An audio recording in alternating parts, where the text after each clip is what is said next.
Welcome to Life Generally, hosted by me, Jen Lofstrom, and me, Jen Tran. We are Jensquared, and this podcast is about life as a Jen. Yay!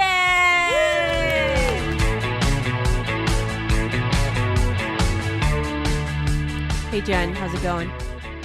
Pretty groovy. How about yourself? It's going good. My day's going good. So, besties, we just want to tell you something. This is the third time we've recorded this topic. And even as we are recording, I forgot to press record and we were re-recording our little bit of introducing this topic. So the intro is actually the fourth time we're doing the intro. Yeah, exactly. Oh, geez. But we're really passionate about this episode and this topic, so we're going to give it one more try. Yeah, so we don't know if you're going to be able to listen to this. It might sound robotic. It might not even record. So we've had so many different glitches every time. It won't record my voice, but only yours. Yeah. Oh my gosh. Okay. So may the podcast gods listen to us. We have done our burnt offerings and I burnt grilled cheese sandwiches on Friday for this. So exactly. Praise the podcast gods. Accept our offerings. Accept our offerings of burnt grilled cheese. All right. So okay. Jen, what do you think when you think about the 90s? Well, I think of like funky fashion and flannel and music. Mm-hmm. The music, it transports me. It's crazy because now you think about it, it's like 30 years ago, but it feels like yesterday to me. But I just love that women were rocking. Yeah. From Jewel and, Paula Cole and Tracy Chapman. Like, of course, Sarah McLachlan. Like, I just think of Lilith there actually a lot. Like that's kind of a time capsule of music for my little part of our generations, What do you think about? What do you think about when you think 90s? So when I think of the 90s, I think of Boyz II Men and Mariah Carey. Well, and the R&B. Ooh, that was some real good stuff. Yeah, and Living It Singles, like that. Oh, that show! Oh my God, I love that show so much. Queen Latifah was so good. Khadijah. The theme song is like in my head. Living single in a 90s kind of world. Yes. Girl, like that's us right now. In a 90s kind of podcast, I'm glad I got my Jen. So, Oh, yeah, definitely. Like, I can't believe you said it's been 30 years. And I'm all like, it hasn't been 30 years since the 90s? It's been 30 years because my 30-year class reunion will be in 2027, and I graduated in 97. Oh, wow. Oh, wow. That's crazy. I know. I don't feel old enough to be able to have it be 30 years. Yeah. I remember when my parents had their 30-year anniversary for their reunions, and they were like, I was like, oh my God, you're so old. You're a dinosaur. How many decades have you lived through? Jeez. It must be millions of years. Such a dinosaur. Now I'm like, oh, great. I can go to a Halloween store, and they have a Halloween costume for the 90s. So like you said, the flannel or the grunge look or like the heroin look. Yeah. And there's also like one that looks very kind of late 80s, early 90s, like the Saved by the Bell kind of. Yeah. Oh my gosh. Vibe there. Bell. Yeah. I love it. A lot of teal. Yeah. And puka shells. Yes, exactly. Puka shells. Was using the sun in a lot then. And I don't know why my hair got fried, but sun in, oh my gosh, I haven't heard that in forever. All right. So besties, we are going to do a review of the documentary Lilith Fair. You may have heard this from a previous podcast because Jen was mentioning about this documentary with Sarah McLachlan, and she's like, you must see it, you must see it. And I was just kind of like, okay. And then I saw it, and I'm just like, oh, wow, this is such an amazing documentary. So It is. I want to just say to those listeners who have not seen Lilith Fair, which you can find on Hulu, Lilith Fair Building a Mystery. So this is your spoiler alert. If you like spoilers like me, please proceed. But if you do not, please pause and watch the doc and come back and enjoy the discussion with us. That sounds like a good deal to me, because we don't want you to feel like you've been a spoiler alert is happening. So we want you to enjoy this, because we really obviously are very passionate about this documentary, because we have recorded this podcast about this documentary 3 times. Okay. So we really love it and hope that you do too. All right. Okay. Jen, could you go ahead and give us a brief summary of the doc? Of course. So the documentary actually goes about how this Lilith Fair, which is a tour that went around a collection of singers, how this kind of started in the 90s. And it was started by Sarah McLachlan, and it was an all legendary women music festival. And she had to use her own money because no one believed in female musicians. So sad. And it's crazy. It so floored me. And, she got this stable of amazing artists together, including Paula Cole, Tracy Chapman, Sheryl Crow, Jewel, Liz Phair, Susan Vega, so many more too, that they started the festival in 1996 and it ran until 1999. And this is just the story of the tour, its inception, what happened behind the scenes, and then also what fans who attended the fair, what they thought about it. All right. Thank you for the brief summary. So how did you hear about Sarah McLachlan? I actually heard about Sarah McLachlan because I was listening to a lot of the female artists that we just brought up. Mm-hmm. I was listening to them, and then her CD, Building a Mystery, came out, and it was one of my first CDs that I had that I played on my giant, it was like a massive like command center of a CD player. And the top came down up on it like a record player. So fancy. But it had multiple discs. It was like a 5-disc or something. That was a big deal back then. And it had anti-skip, technology. Oh, anti-skip. Oh my God. Definitely. Which is ironic because it's massive. So it's not like you're going to move this thing. But yeah, I listened to that CD and I literally would pull out the lyric sheet and sing along with it, to the point where I would get told I have to turn the radio off because I'm being too loud. So, parents? Yes. My mom was like, stop listening to that whiny women music. And I was just like, building a mystery, and singing Adia and like, oh my gosh. And it was like a karaoke little vibe in my room, but my mom was not hip to that. So she wasn't hip to whining women. No whining women. That's what she said. She said the same thing about Alanis. I got the same thing about Jewel. These were my whiny women. Your mom.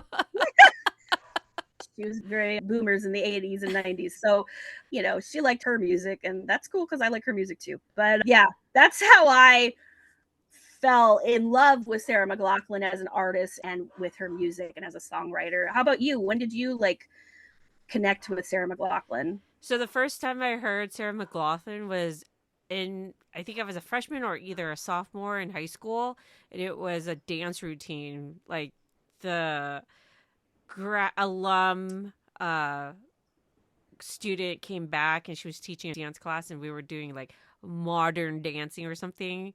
Oh, and she played it, and it was Angel, right? Oh my gosh, the arms of an angel, right there. And then I was like, wow, what a great song. And then a few years later, after I heard it, then I started seeing it on like the pet or like the adoption commercial, the American Society for the Prevention of Cruelty to Animal commercials. Yeah, and those are nonstop, like particularly during Thanksgiving or something. Oh man, yes. The sad dogs. Yeah, it's like don't you want to save this dog's life? Give more money. For the cost of a cup of coffee. I know, right? Man, the cost of a cup of coffee is like $8 now. Back then, it's like $3.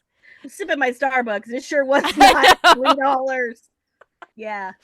I mean, that song is if I don't think about the ASPCA ad, it will, if I'm like hormonal, make me cry. Yeah, for sure. Legit. This is if you need a cry, like you desperately need to express tears in your eyes because inside of you was so numb and you just can't get it out. I think this is the song that could push it out for you so you can just like express it out, all the sadness, so you can get rid of that emotion, you know?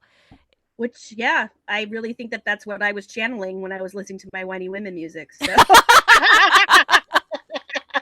I couldn't say the words, so I just sang other people's. Yeah.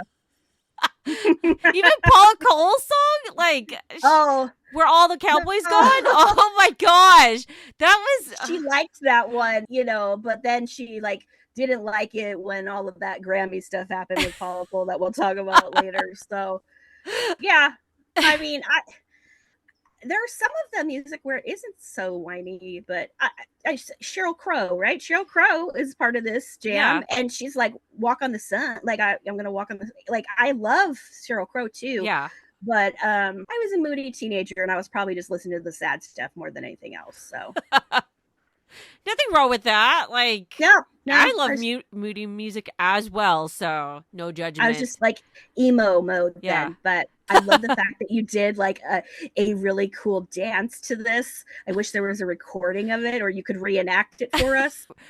Like, even as we're talking about it, I can barely remember what it was, like how we even got to the movements. Like, I don't even know. I just remembered the room and the mirror. And then the girl, like the instructor, trying to make us do isolations exercises. Oh, and then she was showing it, and I was just kind of like, I don't even remember the moves. I just remember her arms like going with intention. You know, I mean, if it included like the splits, then that could be. Oh yeah, 100%. The splits were in. Even though, oh my gosh, if you can figure out this, then you will meet your goal of doing the splits this year. Oh, girl, it is. Oh, I'm really glad you're holding me accountable. I'll keep a track, girl. Okay. And that's because I'm living vicariously through you. Because if you can do the splits in your 40s, then I'm like, yes, my friend can do the splits in her 40s. That means I'm cool. So I would just introduce you to everybody. Like, this is my friend who can do her splits in her 40s. Podcast host. By the way, she could do the splits she's in her 40s. This is my podcast partner, and she do splits in her 40s. I think I need to try harder now. Like, yeah, I'm so plugged into this right now. I believe in you, and I know you can do it. And oh, Jen, I love you so much. And if you can do the splits to Angel by Sarah McLachlan, then everything would be full circle. So it packages everything so tightly. It's like the current Jen hugging the past Jen in this one union. Oh my gosh. Okay. Back on topic. So you mentioned that she used her own money to make this festival happen. So she was like in her early 20s, right? To even fund this festival, because she must have been making enough money with her like first records and stuff. Yeah. To fund it. Yeah, because like I wouldn't be able to. I was working at a childcare in my early 20s. Yeah, so. I was in my early 20s. I just graduated college and barely got my shit together. I was barely making money at that time. I don't even know how Sarah was able to do it. And in the most I couldn't even afford going to the Lilith fair because I was so broke in my early 20s. Much less put on Lilith fair. But like the thing that I found it very fascinating with her was like, okay, so she is seeing like this door closing on her, like the industry, the music industry saying, no, we're not going to help fund this to you. or anything. She's all like, fine, I'll do it myself. And it's like, wow, this young lady, who was brought up very traditional. Like in the documentary, it was very interesting how she described her childhood. Like her mom was very protective, and I was like, protected of what? And I'm just kind of like, it's tough in Canada. Yeah, I know. It must be like, I don't know if the mom was like afraid of her, like afraid of men on her. Like don't get me wrong, Sarah is a very beautiful goddess like lady. Right. Her looks like magical. Her vibe, she can almost be ethereal in a sense, right? Like protecting her beauty, her talent. It's like with all this encompassing, like I'm really glad that Sarah was able to get out of her mom's way and try to forge her own path. Because I don't think without Sarah, or maybe it would have happened with somebody else, but I'm glad that Sarah did it. That she took the risk, because even all of the music and concert venues weren't willing to take that risk, because it's risky to have an all women bill, which is ridiculous. Yeah, that's what I'm just like, there's so many in the past of women artists since like the 1950s to 70s, it's like, why would it, like, don't get me wrong, rest in peace Janis Joplin, but I'm pretty sure she had a stronger mental stability in her life. I think I think Janis would have done her own, Oh, yeah. I think that was coming about, but unfortunately with like drugs and everything else, we lost a lot of female and male musicians at that time that couldn't, it didn't get to the point where it could happen. Yeah. So surprised about Sarah, like having the gumption of doing that, even with her upbringing. And also she does talk about the music industry, how like it objectifies women. And I think that's probably why she may have felt like very small in a sense, or even had this inspiration of like, hey, women should be doing this together. Like I can't be alone in this feeling of like being objectified, being criticized by my body, and not your talent or your writing. And I think she saw the need and she busted that door open herself. Yeah. So were you excited about the other artists that she invited, like in her first round of the fair? Yeah, I was. I mean, it was a lot of really awesome women and I wanted to see them all. So I was pretty excited about all of the women, and Tracy Chapman, I believe, was part of it then. And there was also, like I said, Sheryl Crow, Paula Cole, Shawn Colvin, who sang "Sonny Came Home." I did not know how. I don't mean to be mean. Okay, but I did not think that she looked very much older, like an older woman in the round of Lilith Fair people. Like Shawn Colvin did? Yeah. Shawn Colvin, her group, like, don't get me wrong, it's great that she's the lead singer of this. She's the female singer of this group that's all men, right? And props to the guys, like when they see a talent or whatever, just following their leader, which is Shawn, doing this. But I did not think that she just looked like an older woman to me when I saw her. Like right now, her hair was like kind of a mom cut. Yeah, it was mom cut. Yeah, it was like probably might have been a mom though, right? That's the thing. Like we were like, oh my gosh, she looks so much older than Sarah McLachlan, and it's like Sarah with her flowy goddess looking hair, right? And then you have Shawn. Sarah's hair was short, pretty short most of the time. Like she had a pixie and stuff too. Like but Shawn's hair was a lot more like TV sitcom mom. Yeah. And also, like, don't get me wrong, it was probably the song Sonny Came Home, right? It's like probably a reflection of her experience of this, her storytelling aspect of it, but her actual experience of, I'm not entirely sure if it's her actual experience, FYI, but I'm just saying, like, how she's singing this song really felt to me was her experience of it was very much an angry woman talking about like the ending of her marriage and then like lighting her house on fire. Yeah. Basically. So, and that's like that. And so when I liked that song and didn't understand it in the 90s. Yeah. But when I went through my divorce in the 2020s, I was like, yeah, girl. Blasting it up. 2019. To the point where our coworkers had a slang where they would say "codalonist" if they knew that I was like super like angry mood, like, and I just was like, you want to get in my way. Yeah, they'd be like, "It's a codalonist," and I'd be like, "It is a codalonist," because they had saw what I was playing on my Spotify. So as you're walking to your car, ready to blast it up. Roll down the windows of my Prius wagon with all the rage. Codalonist.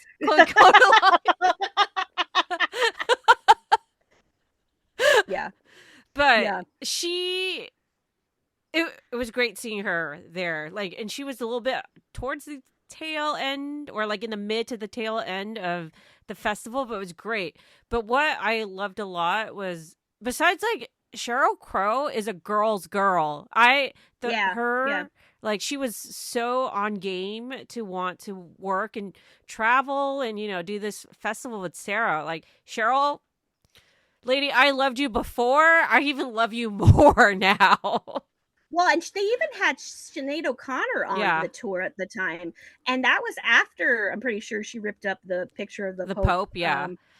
You know, and like we talked about that, I think, on our last podcast, that like that was a big moment. And then now it's like, oh, wow, she was right. Like, weird. Sinead O'Connor wasn't crazy. But her voice, like Sinead O'Connor's voice, like, I did not know how much it can carry through the distance of a field. Like, it could fill stadiums, like maybe 3 or 4 stadiums. It echoes. Yeah, it echoes. It can sure. It transcends. Like, in the documentary, when she hits this very long note, I'm just like, oh, this lady, besides like she has a lot of talent, really good songwriting, she's stylish to me. Some people may not think she's stylish or whatever, but she was just a really kind of engaging person to watch, right? Yeah, you know, lady could sing for days. And I think that's also like how Florence the Machine, like, I think the original Florence the Machine, maybe it is Sinead O'Connor. Like, yeah, I could see that. It's definitely like it's just the powerful voice, ballads, and just a lot of instrumentals and stuff. Like, it was great, and also sending a specific message too, right? Yeah, and yeah, when Sheryl and Sarah got together, they were thinking about like, oh, we should get Tracy Chapman to go and tour with them in the first year of the festival. And I was just like, didn't you say you loved Tracy Chapman? I love her so much. Like, I remember that song, for like a young teenage girl, I understood that song so in depth. Car? Yeah. Because it was so sad. It was like, hence the moody music, but it's just like, oh, I really hope they work out, you know, like even at the end. At the time you're like in your head, it's playing like a music video, right? Yeah. Like, you're just like, oh, this is such a sad thing. And I hope her and her dad are okay. Yeah. Or her boyfriend or whatever, you know, like, I really hope they make it. And I was all like, even, you know, you don't know where life ends or takes you, but God, that song is so good. And so they recently redid that song with a country singer, and he brought Tracy Chapman back to the Grammys or something. To the Grammys, and they sang it as a duet. Oh, it's so sweet. I cried when I saw that, because I was mad when he redid that song. Yeah, we don't need you to taint this song. Right? I'm like, listen, white cowboy. This song is really, like, you know, I just felt like it was so tied to Tracy Chapman that it was hard for me to see it go to anybody else. But then when he brought Tracy Chapman on the Grammys, when he was nominated for a Grammy for that song that she wrote, that was like a really sincere nod. And then I was like, okay, you're cool with me. All right, we're good. Really hoped that it revived her career. Even so, like, don't get me wrong, Tracy Chapman, in her, you know, music career and stuff like that, she became an activist in her hometown of, like, I think Oakland or somewhere in Northern California. She's like a community leader, and, you know, she runs a music program, I believe, there, you know, to inspire music. So she is a grassroots artist, let alone a community activist. And like, you know, what more can you ask from like this? Like, she's like, what? She's not just singing it; she's walking the walk and talking the talk, right? Yeah, like, and you get so few people to do that. It's just like, wow, what a saint and an angel, like Tracy to Chapman. the point where she's not like, she's not in the public eye all the time. She's not doing all of her music all the time because she would rather devote more of her time to her community and her activism. Yeah. I love it. So I love her so much. She's just an amazing person for sure. And I think that having her, like, it did help with some diversity on the tour. Yeah. Even though what was interesting, so Sarah would do these press, you know, meet the press spiels at she did little like meetups, like press conferences, and they would just go criticize her, like there's not enough diversity. Just, or maybe like, is it women whining? My mom was like in the crowd saying, it's just women whining. Exactly.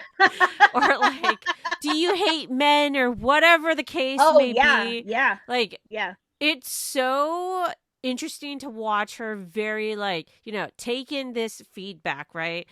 Implement the things that she agreed, maybe, like we may need more diversity and stuff like that. Hence, she brings in Missy Elliott, the queen herself, you know? I love her. Oh, man. And Queen Latifah. Oh, my God. Missy Elliott got her freak on. Yeah. That's for sure. That was her first time touring, wasn't it? Yes. It was her first time touring. You have this, like, new, freshly signed lady coming to this female concert. It was so funny, like, so Missy Elliott is a up and coming artist. She may, if you were a fan at that time, that's great. Apparently her car or her bus broke down, and she was able to like hitchhike from a fan to the festival. And I'm just like, the backup was so bad that she ended up getting a ride with a fan when her bus broke down. And she's all like, she was committed. She's like, I'm showing up. Don't worry, it's going to happen. I'm all like, Missy Elliott. Oh my God, she commits. And her music was a totally different genre than a lot of the other music that was there. A lot of it was more folky. So for her to like not just commit and be there, but then like hitchhike there, like, that's a whole new level, you know? Yeah. Oh my God. That's like stories for days. Like, this is like the human commitment, you know? Like the human experience of like, keeping your promises. That was amazing. I love that story about Missy Elliott. Yeah. I'm going to tell that to my son when he doesn't want to do something like, you know, he signed up for. I'm going to be like, hey, Missy Elliott hitchhiked to her concert at the Lilith Fair. So you could, you know, you could go to school this morning. You could go to this school. Okay. He's going to be like, what? But seriously though, I do feel like that was just shows so much about her character. And that was, you know, the interesting thing was because like there was such a diversity in music styles and in artists that also reflected in the audience too, you know, like that was, I think it made it safe for the audience to come together in a way that concerts like the Warped Tour, you know, festivals like that were not really all inclusive. I went to one, like, it was cool bro rock. Like there was females playing, but was I on guard? Yeah, because I'm a female of the 90s, so I was, unfortunately. Yeah, like they did a segment in the documentary about like, you know, the other like the male dominant festivals. Like they talked about trying to revive Woodstock, right? Yeah. And it was Woodstock 99? Yeah. What a shit show. Like it was the polar opposite of Lilith Fair. Yeah. That's for sure. And it was a very distinct look of those the crowd was a very distinct look. It wasn't like, so in Lilith Fair, they did showcase a lot of the audience, like the concert goers and everything. You have like a variety of diverse people. Like a lot of different bodies, different sexual orientations, you know, like straight women, hetero. A lot of people wearing like kind of flowy costumes and stuff. Like have you been to a Renaissance fair before? No, but I really want to. Oh, you really got to go, because that, like, a lot of the kind of fairy vibes, like that nature-y vibe, is what those are. And it is a safe place. Everybody's there pretending but having fun, imagining like this kind of reality together. Yeah. And I feel like it was very interesting to see like those people there together with, you know, everyday people. There's cosplay people, there's everyday people, there's like mom with her kid. And, you know, I wish I was that kid, man. Like, what besides, like, you know, however anybody expresses, the thing that I saw was a lot of minority women, a lot of Asian faces, Southeast Asians, Indian people, Latino people, Black, you know, all these different faces. And I'm just like, oh my gosh, I honestly wish I really wish I went. Like, I don't think my mom wouldn't have let me go anyways. You were a kiddo at that time, I was like right? 14, 15 at that time. Yeah. I don't think my mom would have said yes. I don't know if my friends even knew about Lilith Fair. Well, you were listening to, you know, Boyz II Men and yeah, bed music. Right. Maybe you were listening to Here Comes the Hot Stepper and things that got good beats, you know, I get it.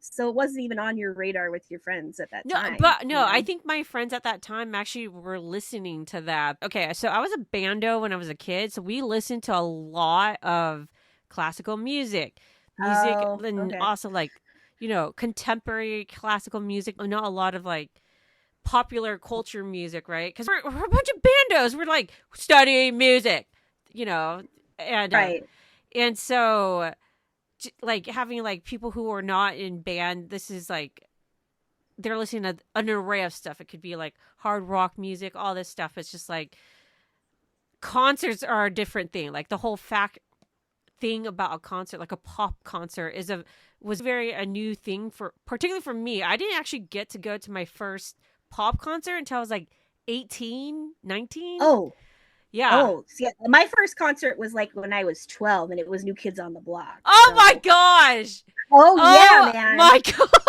I screamed so much. Okay, it was at Dodger Stadium. Sidebar here. It was at Dodger Stadium in LA, and my mom got us the tickets. She said, I can either afford to take you to Disneyland or we can go see New Kids on the Block. 100%. This is such a good investment that you picked. My head like exploded, and my brother standing there like, what is this? I'm crying, and he's 2 years younger than me, and he's like, I don't want to go to New Kids on the Block. And my mom was like, well, I already got the tickets. And I was like, oh yeah.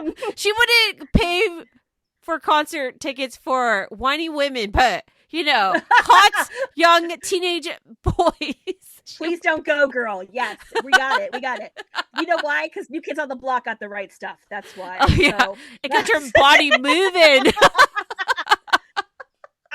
We were like very close to the top of the stadium, and oh my gosh, I am picturing this right now. Little Aunt Jen, you know, I'm literally like tiny little grain of salt up in the stands. I'm 12, and Joey stands up after I stood up on my seat. He stood up on the rail and waved. And I swore to God he did that for me. Oh my gosh! Out of that whole stadium, he saw this little girl stand up way in the top. And he did it too. I love this memory. I'm like sharing this memory that you just spoke. You can feel it, right? Yeah, I can feel it right now. Like the sweat radiates in my heart. Oh, I love this. I want to keep this memory. I'm going to tell you, we could do a whole like New Kids on the Block boy band podcast, and we could talk about all of that sometime. Yeah, I'm going to clock this, and I'm putting it in our just list. like you clocked this documentary in our other one, right? So like, save that for later, feather in your cap, and yeah. But yeah, I think that if you haven't been to a lot of concerts, they're not on your radar then, and that's gonna, you know, it's just not. You're not aware of it. So yeah. I was, like I said, I was 12 when I started going to concerts. So I was very much into it all. But also, I was also watching TV a lot. I was watching the MTV VH1, and I was glued to the TV, and like where you were actually playing music in the band, but I was staring there like watching all of these videos. And so this is what I think. This is why you're a better dancer than me. Like, because you like feel the vibe, and like you're me. Man. I'm just like I hate free dancing. I can't believe it. I still cannot believe this, because the best dance move in free is just a smile. That's all you need. No, my head, free dancing, it's like, okay, everybody is allowed to free dance however you want. If you use it with a smile, that's great. But it's like, the swaying of your shoulders and it's transferring down to your hips and then to your feet. It's like, and then how that's people definitely where 80s and 90s like free dancing is, right? Yeah. And I do think that my partner calls it the gen, where I sidestep with one foot, just like step over and step over, back and forth. Yeah, that's as much as your feet move. You're used to doing like choreographed routines where you're doing the splits. So of course free dancing, where I'm just like, my snapping my hand and tapping my foot back and forth and smiling. So I could see why that's a struggle, because like if we go Zumba, it's going to be tough for me, because if you give me choreography, I'm like tripping over my feet. I will do my best and I'll do it with a smile, but I don't learn choreography quickly. So, everybody's got their strengths. I don't know. I think free dancing people, this is probably why I hate clubs, because it's like too much free dancing. And I love clubs. I just don't like randos grinding on me at clubs. If I like, there's actually this new concept out there where there's these like not late night clubs. The early coffee morning clubs. Yes, oh my gosh. Yes. I don't know if I could go. Yeah. Well, those early ones are one thing. And then there's one that's like, actually like they do it from like 6 p.m. to 10 p.m. And it's like, is those middle-aged clubs? Yes. And it plays 80s, 90s, and 2000s music. Okay. And if you find that, let's go. I feel we should go. Because I could teach you free dancing. Okay. And also, we won't get grinded on by randos, I'm pretty sure. Yeah, because we're all in our 40s, 40s and 50s. But like, hey, that time has been over. Please stop. At this point, I would say step off, dude. Then I was like, wow, I'm getting attention from a guy. I know. Now I'd be like, yo, man, you are barking up the wrong tree. I am a taken woman. I'd also be like, I listen to angry women music. Oh, yeah. Do you know Sarah McLachlan? Hashtag what would Sarah McLachlan do? What would Sarah McLachlan do? She would not grind on people. I don't think, she wouldn't tolerate this shit at all. I don't even think Sheryl would even tolerate it. No, and no. And that's like what was a big part of the camaraderie of this, was that there was this feminine energy that made it safe, like you said, for all people, but safe for them too. And like for them to have the Indigo girls on it, and the Indigo girls were like one of the first big groups that signed on. Like they were well known at that point, because Indigo girls had been out, I think, since the 80s at that point. And they had a good following, so to have their backing was big. But they also like kind of took like the matriarchal, even though Sarah was doing all the planning, they kind of like took everybody under their wings and like broke the ice for they were like the hype people, like the like the HR people. So Sarah's operations, right?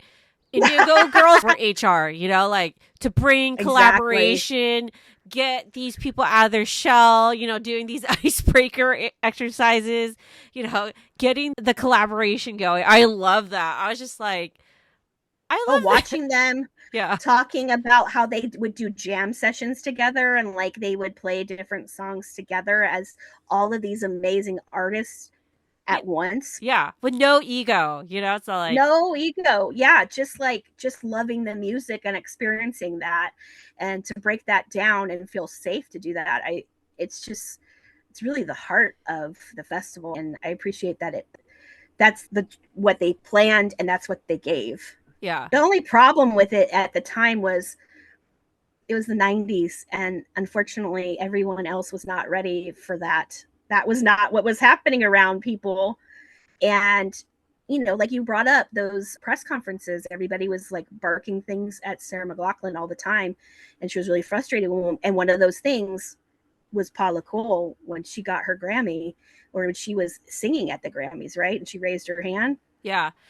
And she had Harry Pitt, and it was just like the scandal. It was like Pittgate, you know what I mean? Oh, it was on like late night talk shows, and like everyone was talking about, oh my gosh, those hairy armpit women, and like, you know, they were just trying to bring it down. And it was so shocking. It's like this amazing artist just happened to not shave her pits. Like, it's like people all around the world probably don't shave their pits typically. And I remember there was a Olympic swimmer. She was like top in China, right? And she was just like so good. Yeah, I watched her too. Yeah. And she like Life did a feature on her, and they got her in the pool and stuff like that, but she did not shave her pits. Like, it's bushes under her armpits. Like, she was just, this is her element.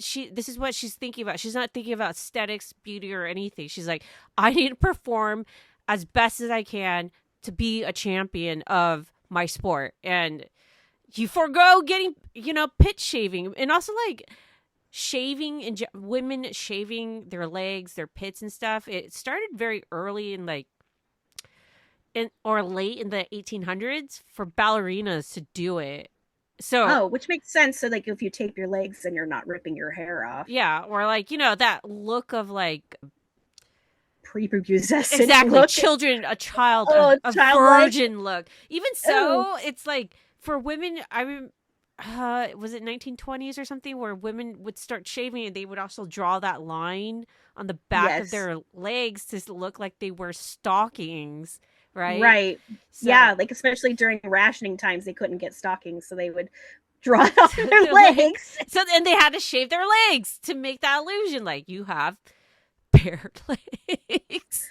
I hate shaving my legs. Same. I mean, okay, I did find some razors that I like. I use the Billy razors. If you want to sponsor us, Billy, we love you. Which work great because I don't have to do multiple strokes, right? Right. And because I just want to get it done. Yeah. I am not there. All the commercials where they're like, shave your legs and be transported. No, I am not transporting anywhere. I am squished in some weird position in the shower. My back hurts, and I just want to get this done. So I have shit to do today. Shaving my legs. I'm just doing this as a courtesy for society. I'm already nice already, so this is just a double courtesy, right? Exactly. Yeah. So poor Paula, I feel like nowadays it wouldn't be that big of a deal. Like Miley Cyrus at some point was shaving. She wasn't shaving her pits, and she was coloring her hair, armpit hair, like neon orange. Yeah. So she was like, this is me. If you don't like it, suck it. So I think she wouldn't have done that though if it wasn't for Paula Cole. Yeah. And the shift of accepting women in their natural state or however they want to present themselves. Yeah. And I just feel bad because that was such a big thing, like, and it really affected Paula Cole. Like, she actually offered to leave the tour because she thought it was too much of a distraction. Yeah. And everyone rallied around her and said, no, we got you. And that's, that's Lilith there. That's why I kept telling you had to watch this documentary, because it's like the camaraderie and just the gumption to do all the things is just like, I think that Sarah took the heat for a lot of that stuff too with Paula Cole, right? Yeah, she did, but I don't think she, I don't think she felt bad. I don't think she necessarily took the heat of it. Like, yeah, I'm pretty sure she just felt very like, this little scarring moment for this artist. Like, you're just watching your sister get hurt, and just that is like watching your sister get hurt. I could see that. You're just like, and also like you can tease your sister, but nobody else can tease your sister. Yeah, exactly. That's exactly. Like, yeah, so I get that. That's how I saw it. It's like, Sarah has other shit to think about. Like, this is not She definitely had a lot of crap on her shoulders for this whole thing, because she was booking the venues and she was booking all of the like booths. They had booths there that for local orgs. This was not just music. It was like, hey, if you need help, and here's some local women's shelters if you're being abused, like all these resources like that. And sometimes that brought controversy because some of the times she was like bringing in the local Planned like Parenthood. Planned Parenthood, yeah. And they were like a little bit of controversial things to areas like the Midwest or the South. Right. But she wanted those resources out there because that was part of the message. Part of the message is we're all safe and we all can coexist together. Yeah. And so that she planned all that jazz. That is like, there's people who are just event planners, not just event planners. And also, by the way, booking all of the talent and then also performing. Yeah. Like, I don't know. She's a goddess, supreme goddess. I don't know how Sarah did it, like, but she made magic for that time. It was just a magical moment in time. Yeah, that was, Sarah's great. Also, like, what I liked was in the beginning of the tour, because there wasn't a lot of men supporting this concept, this tour. She hired a bunch of women, even like women who were just like fans that became roadies, you know, like, which is so rad because I watched that and there was women lighting techs and there was women roadies and that created a lot of jobs in those areas for women that may not always get the job, right? And there's like or a new maybe industry, they hadn't even you know, thought about it before. They didn't even know that was a possibility for them. And that's super interesting to me because I worked in the TV industry, you know, like 15, 20 years after that. And I saw women out there doing all those things in all my shoots, on all my reality shoots and stuff like that. There was women out there doing the stuff. Mm-hmm. And I don't think if Sarah McLachlan hadn't done Lilith Fair, I don't know if women would have had those chances to be in the industry behind the scenes as much as they are now. Yeah, hands down. I don't think so either. Like, I was just kind of like, wow, Sarah, so good. She's so good. I know. I love her. I agree, though. But, like, do you think that, like, she paved the way for other female artists to have kind of the larger concerts and stuff like that? Definitely. Like, your Taylor Swift, your Billie Eilish, you know, your Chapman, hands down. It's like, I think she did pave the way. Like, what killed it? Like, okay, so they did, towards the end of the documentary, they mentioned that, like, pop bands like Backstreet Boys and and like Britney Spears and Christina Aguilera, who was actually on at Lilith Fair. She performed in Lilith Fair, and she was like an up and coming performer, and she was doing like these little, you know, the side stages, and look at her, like headlining her own, you know, in Vegas, taking Vegas on by storm and everything. Hands down, it's sad that we couldn't have a revival of Lilith Fair again because it's such a special thing. You know, I was thinking that, you know, they did do a revival, Lilith. They tried to bring it back in like 2010. Yeah. Which I think maybe had been a little too early to bring it back. I don't know. I think it's always great to have these type of festivals in general, but like, I agree. Don't get me wrong. At that time, having like the height of Britney Spears and Beyonce and all these solo artists and, you know, boy bands and all that stuff. You mean men? Okay, men bands. Right. Like, it served its time, but at the same time, I'm like, I don't know. I think it's important to have women festivals, like women-led festivals. And I think that's a shame that it was like people were just like, oh yeah, you're doing that, but like we can go to see other festivals, you know? Yeah. And there was a lot of saturation of festivals at the time too. I think Coachella might have even started at that point. So I think that it just, unfortunately, should there be all women's festivals all the time? Yeah, we should have these yearly. This should not be a phenomenon. Yeah. You could have all men on a festival and, like, you know, Why not Ozfest. women? Yeah, exactly. And no one cares about Ozfest. But women, Lilith Fair, that's named after, the first wife of Adam. Oh, yeah. Tell us a little bit story about how Sarah got to that name, Lilith Fair. Which I think is an amazing name, but it's also like some of the reason why there was some pushback on it, because Lilith was in like Jewish mythology. They talk about that Adam, God created Adam, and his partner was originally Lilith. Mm-hmm. And Lilith gave her opinion, and Lilith was very independent. She was a strong woman. She was not subservient to him, right? And so Adam basically ditched Lilith and was like, hey, God, like, do me a solid and make somebody more demure. And use my wrist and please, make a woman that's like me and not this lady who actually knows what she wants in life. Yeah. So is the plight of women all over the world. She's like the first woke woman. Yes.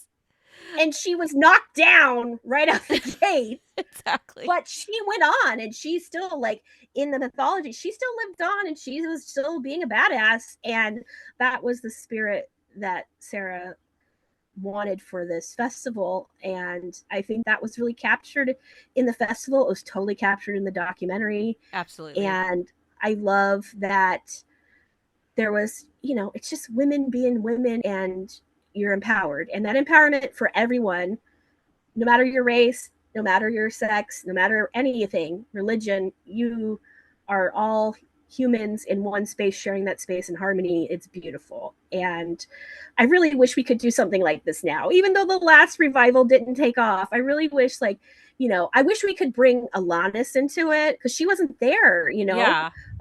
She was touring with Tori Amos at the time too, which freaking amazing. Like they couldn't combine those tours at the time. So I think if we could get, Cardi Wilson has talked about it from Wilson Phillips about doing something like this, like the perimenopause fest or something.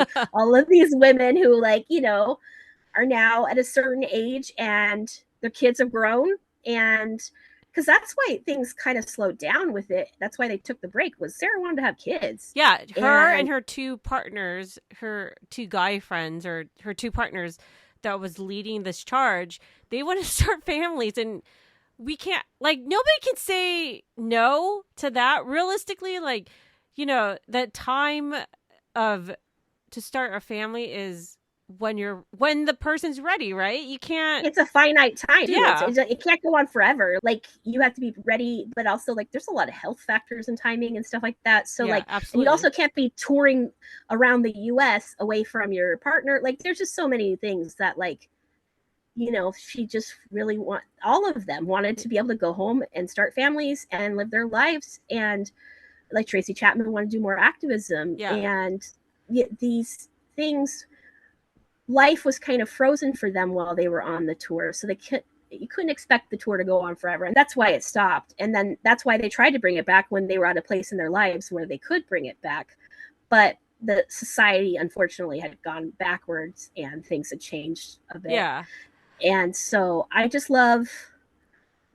love this spirit, and I really hope it comes back. Yeah. And I really hope someone like a Taylor Swift or a Beyonce, or even Chappell Roan. Oh man, she's so amazing. Lady Gaga. Oh my gosh, I could see Lady Gaga actually pushing this forward, but I don't know. I have to be mindful of her health conditions. She does have health conditions, but also she showed up for Bad Bunny for the Super Bowl halftime show when people were pushing back because he's from Puerto Rico and they didn't think he was American. But Puerto Rico is part of America. But FYI. She was FYI, just a history lesson. I took some geography too. But I think that I think Lady Gaga could get behind this, and Chappell Roan for sure, because Chappell Roan's all about safe spaces. I mean, Pink Pony Club is about it's about going to a strip club and everybody's cool, and there's it's a gay club and everybody's happy, but it's really about finding a space where you feel safe. Yeah, and that's Lilith Fair was this place where you can feel I safe and be an artist. see like someone like a Gwen Stefani, right? Or Oh even yeah, Pink. The Pink would lady be herself. amazing. Like Oh man, they Pink is can so bring a this badass. back, you know? Like And Pink did, like she went to rap and then went into pop, and she had so many different like things with her record contracts and stuff, and she kind of like has that spirit of go F yourself, like yeah. I'm gonna do what I'm gonna do. And that's Lilith, right? We just Yeah. talked about the mythology. That's what Lilith inspires. Like I'm gonna be me and you can figure the rest out. Which is why I think right now, especially with all the women who went to Lilith Fair or saw this documentary, and all the people that love this music, that they could support a festival like this. And I really hope that something comes together, because we deserve it. I think the world deserves it. You know, actually another artist who kind of has like Sarah's vibes, like that can actually get the collaboration going, is Alicia Keys. She could. You're right. Totally do it. Oh, and man, and her piano skills. And if you got Tori Amos with Alicia Keys, I'm sorry, I'm getting very excited right now. The possibilities. I mean, what do our besties think out there? Like, what do you guys think? Who would you want to be at the 2026 Lilith Fair? Yeah. You know, what artists would you want? And do you want to see all the old artists that have been around? Do you want to see a mix of new ones, or you want it to be all brand new? Like, what do you want? Yeah. Please, like, email us at lifejenerally with a J at gmail.com, or you can go on the gram and you can hit us up, slip into our DMs at life.generally with a J, and let us know, and we'll share it on the podcast. Yes. I know that there's a lot of new listeners out there, and we appreciate our besties. So please share, make comments. We are on all platforms, and that would help us a lot, because we love doing this for you, and getting that feedback will help us make the podcast a better podcast for you guys. So yes, let us know what you think. And I think I'm going to be saving money, because it's going to cost a lot of money nowadays. Probably going to be like $1,000, $1,500 for this festival. I mean, the Eras tour, right? With the tickets for Taylor Swift were very expensive. So much of people were leaving the US to go see it in Europe. So yeah, that's going to be a sticker price thing that we're going to have to negotiate. But I will charge it. I would sell my car to go to a new Lilith Fair. Wow. So that is a declaration right there. And my job takes me to my work, and it takes my kid to school. So, my car does that for me. So if I don't have a car, but I'm willing to sell it for Lilith Fair. So I think maybe some people out there would agree that it was a special time. And I think that this documentary brings that out, and it reminds us that we can still tap into that energy if we want to. We just have to make the effort. Yeah. Okay, so let's say in a perfect world you ended up going to Lilith Fair. Do you think it would have changed you? I think for sure. I don't even have to think about it. I think it would have, seeing the fans and the concert goers that are in the documentary talking about how much it then they loved and it talking now, and I think that I love music so much. Music is so much a part of me. And people have said to me, why didn't you get into the music industry? And I think if I would have gone to Lilith Fair, I would have gone into some sort of music production. Honestly, I feel the same way too. If I actually went to Lilith Fair and I saw people of my face there, 100%, I would have pursued music as well. Hands down, I would have been a sound or a music engineer. No right, problem. Which totally makes sense, right? Because you have a music background, you in the band and everything. So you would have seen people that look like you, and you'd be like, wow, I can do this. And I think that if I was there, the same would have happened for me. And I probably I don't know, a producer of even event planning kind of stuff. I love that. Yeah. So, I can't do what Queen Mother Sarah McLachlan can do. Yes, our goddess. And she was even donating money from the Lilith Fair to local organizations. Yeah. I just don't know how much more you could give back. You're giving jobs, you're giving music. you're giving safety, You're giving and community. also Yeah, giving it's community, and there's money too. Like, yeah. and she's so selfless. It's like Saint Sarah McLachlan. Like, she's like We Saint should Teresa really of our. pursue the "What would Sarah do" Oh my bracelets. gosh, can we make them? Yes. What would Sarah do? Because Sarah McLachlan would find a way to fight for what's right. Yes. She would put all her money in it. She will make it happen, and not just make it happen, make it fucking fantastic. Yeah. And then she will better the communities, educate people, bring them together, and then donate the money. Yeah. Like, boom, shakalaka. Like, that is magical. So, next time when you're like, oh man, I like right now my dryer is broken because we just fixed the washer. So why wouldn't the dryer crap out? And I like to say Mercury is in retrograde right now for any of those horoscope people. And our washer and dryer are Frigidaire. So I tell my partner that Mercury is in Frigidaire right now because both of them have crapped out at this point. Gosh. So I have to bring my wet clothes to the laundromat. I can't lay them out outside or anything because we got crazy trees with pollen and stuff. Uh-huh. And so, I'm going to gripe about that. I'm going to be like, oh man, it's so tough to bring my stuff to a laundromat. But like, well, what would Sarah do? Sarah would probably make this an opportunity where she learned to be more eco-friendly and provide a green laundromat for the neighborhood and, donates her time to help people with a clothing drive. Like, that's what she would do. So maybe I need to get my head on straight and think about hashtag what would Sarah do? Oh my gosh, I love that. Yeah. Oh my Yeah. We're going to make the t-shirts. We're going to make the bracelets and, maybe we'll have some merch sometime, but I would love to make those bracelets and rock them with you. For sure.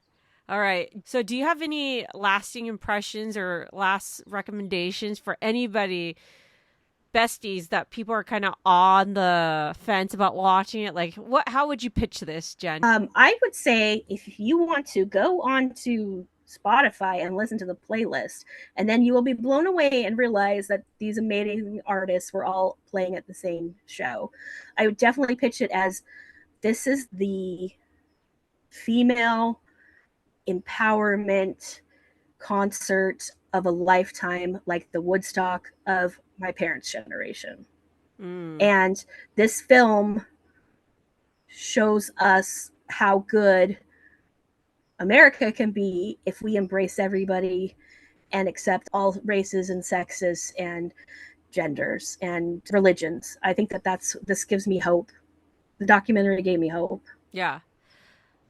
How I would pitch it was, if you want to see collaboration in a business sense, like this documentary, 100% of like how to grow a business in a sense.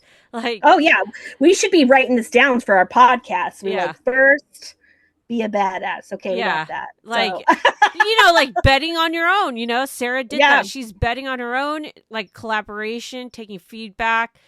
Like the struggles of running a business. She talks through this. Is like this should be like a business case study in a sense. Like, I would love it to see it like in a MBA class or a women's studies, hands down, at least a women's studies. Yes, I think that it is something we can learn from, not only love and embrace and enjoy, but also like learn from it. Yeah, absolutely. Like, this is, when people are always wondering like, oh, is there a little piece of heaven on earth? At this moment of that time of the 90s, yes, probably there were many people, a large group of people were able to experience a little piece of heaven on earth at that moment when they went to a Lilith Fair festival. And I agree. Yeah. It's possible for us to all get along and just enjoy good music and creativity. Yeah, absolutely. Yeah. So was there any songs that you want to mention that were your favorites that they played out? I mean, definitely the name of the actual concert, the documentary, which is Building a Mystery, which is cool because it's like she's building a concert tour and building a mystery, right? And it was a mystery because it was something that no one had ever done before. But that song, you know, I loved that song. I listened to that song on repeat. Which as is your crazy mom's banging on the my door. mom is going, no whiny women music. But I miss it now that mom's gone. I'm like, man, I wish she would say that to me again. But I think that song, you know, when you listen to it, it's talking about hiding our insecurities and like trying to like wear a mask. But what it's talking about is like being true to yourself, and you want to be authentic more than attractive. And that really speaks to all the things we talked about, how like, you know, people were bringing up that they were objectifying the women, and they were also like, you know, giving Paula Cole a hard time with her armpit hair. Like they were not just letting people be authentic. And that's being authentically yourself is important. And, you know, I think that that's why this song really does capture all of the Lilith fair. Not just because it's hers, but just because of that. The era of time. Yeah. I really do.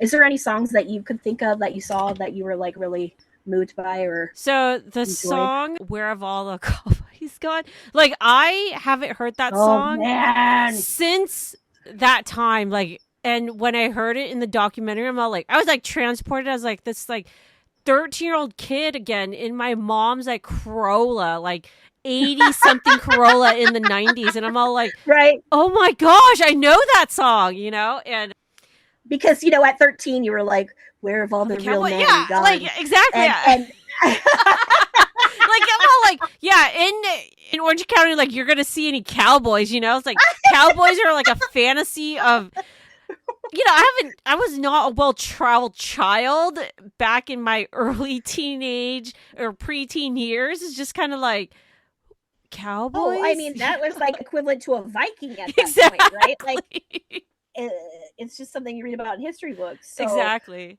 Yeah, I love that song. I love Paula Cole, and I mean, she did the Dawson's Creek song. I know. And so, like, I don't want to wait. Like, another iconic song. Oh man, and for our generation, Dawson's Creek, like, oh man, we loved him, and so I really think that this, that's a really good call on the songs for this soundtrack and for this concert tour. It, you know, it just transports you. Yeah, and I mean, you will watch this and not realize how much of the music you know. Yeah. And I really hope our besties check it out and let us know what they think about it. Yes, please share. All right. So, Jen, how is your wedding planning going on? My wedding planning is pretty interesting right now, but it's kind of a sidebar thing of I want to deciding on what I'm going to do with my hair. And I'm at this point where I'm grown out most of my color and it's all natural silver and whatever muddy color it is, but I'm embracing the gray and I like that, and my partner I love that for you too. Like, I think it's fun and empowering for me. So, but I'm considering cutting it because even though our cool little logo shows me with a bob, I don't have a bob currently. My hair's down the middle of my back, and I am considering like doing like a bob with an undercut. So, but if I do that, then it also affects like if I wear a hat or a veil or all that jazz. So to be continued. Okay. Yeah. Well, how is the job hunt going? The job hunt is going. It's just, you know, I'm in the middle of it, just getting through applying. At the same time, I am practicing on interviews because, you know, you have to figure out the right things to say and stuff. And my job coach, she mentioned, because the Olympics just finished, right? And they were talking about, like, you know, all these Olympians practice all their lives for only 4 minutes or maybe even like 30 minutes of execution, right? If you're doing a team sport or whatever. But it's like kind of like 4 minutes of execution.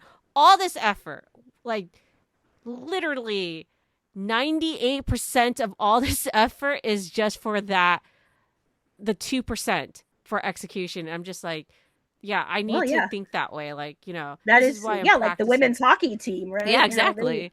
The gold medal winners, and that's all they've been doing, but that's all they've been laser focused on. So I think you're right. You can't win the gold unless you focus in on it. Yeah, you have to practice and focus. And well, you're always focusing when you're in the search or whatever you're trying to do, right? Because you're trying the most effort you're trying to do. But just like how you can't really get to half-ass it. You have to full-ass it in. You do have to fully commit. It's true. You can't just be sending out your resume and hoping that someone magically loves it. So, preparing and working with a job coach and everything like that, I think that's great for you. And I'm glad you're staying on with it and keep it going, girl. Yeah. So I hope offers will come in soon, or, all this payoff will work out for me, because besties who are unemployed right now, girl, I am with you. It's a hard time. It is a hard time. Yeah. And also a hard time because of also just a lot of things are changing where it's kind of like, oh, maybe women shouldn't be working. And it's like, well, can you pay my bills then? Yeah. Can you really... I don't want to say there are a lot of men who can do it, and there are a lot of men who cannot do it and provide for that. It's like, we talk about mental health for men, right? And it's like men poo-poo it, right? If you want 100% more pressure on you, come on, let's be realistic. It's not feasible of this time, right? You want men to have good mental headspace as well as for the females. You can't, they can't be at home. We all need to do our part, It's not like... Well, in this world where we're keeping up with the Joneses, so to speak, and, capitalism. Yeah. And we see things on, social media that we want to do.